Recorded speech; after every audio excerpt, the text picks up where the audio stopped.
गुरु शब्द में गु का अर्थ है अंधकार और रु का अर्थ है मिटाने वाला, यानी अंधकार को मिटाकर प्रकाश की ओर ले जाने वाले को गुरु कहते हैं। अज्ञान ही अंधकार है और ज्ञान ही प्रकाश है। इस प्रकार जो शिष्य के आत्मा को आत्मज्ञान से आलोकित कर देता है उसे गुरु कहते हैं। सनातन संस्कृति में गुरु को ईश्वर से भी ऊंचा स्थान दिया गया है।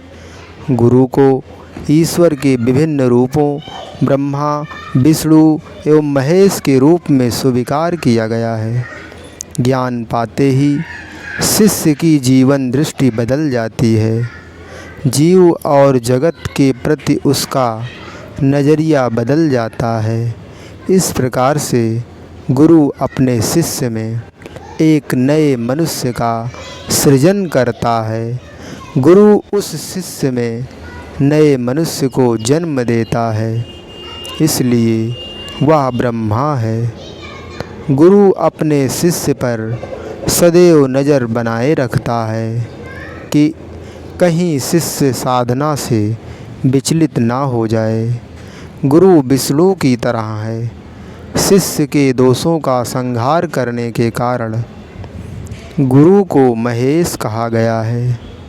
अज्ञानतावश जब व्यक्ति कामना, वासना, लोभ, मोह के दलदल में फंसकर बुरे कर्म करने लगता है, तब संसार की नज़र में वह घृणा या उपहास का पात्र बनकर हीन भावना से भर जाता है।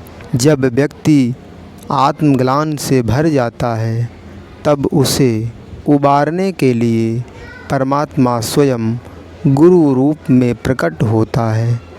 गुरु के सानिध्य के लिए शिष्य में समर्पण की आवश्यकता होती है, अन्यथा गुरु के पास होते हुए भी उससे ज्ञान प्राप्त नहीं कर सकेगा।